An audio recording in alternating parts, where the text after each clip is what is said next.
எல்லாரும் கேட்குறாங்க, எம்ஜிஆர்லாம் எலெக்ஷன் இன்னும் ஃபஸ்ட்டு உடனே சிஎம் ஆகிட்டாரு, ஏன் இவரால் முடியாது, நம்ம டிவிக்கு நம்ம தளபதியாலையும் உடனே சிஎம் ஆக முடியும் அப்படின்னு சொல்கிறாங்க.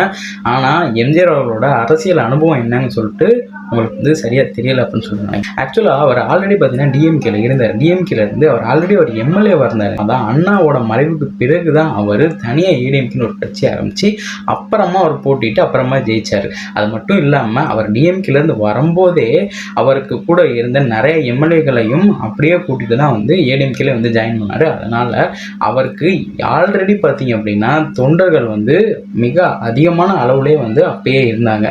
தொண்டர்கள் வேற, ரசிகர்கள் வேற. இவருக்கு இருக்கிறது புறமே பார்த்தீங்க அப்படின்னா ரசிகர்கள். அதனால தான் எல்லாரும் சொல்கிறாங்க எடுத்த உடனே வந்து சிஎம் ஆக முடியாது அப்படின்னு சொல்லிட்டு. இப்போ நம்ம உதாரணத்துக்கு ஒரு கம்பெனிக்கு ஒர்க்குக்கே போனோம் அப்படின்னா எக்ஸ்பீரியன்ஸ் கேண்டிடேட் தானே கேட்குறாங்க. இதில் வந்து எந்த எக்ஸ்பீரியன்ஸும் இல்லாமல் ஃப்ரெஷர்கிட்ட வந்து சிஎம் போஸ்டிங் வந்து எப்படி கொடுப்பாங்க? சாதாரண ஒரு 15,000 சம்பளத்துக்கு கொடுக்க வேலையே கொடுக்க மாட்டாங்க. அப்படி இருக்கும்போது தமிழ்நாட்டிலே உயர்ந்த பதவியான சிஎம் போஸ்டிங்கை எப்படி ஒரு ஃப்ரெஷருக்கு வந்து கொடுப்பாங்க? இது எந்த விதத்தில் நியாயம் சொல்லிட்டு நீங்கள் நினைக்கிறீங்க?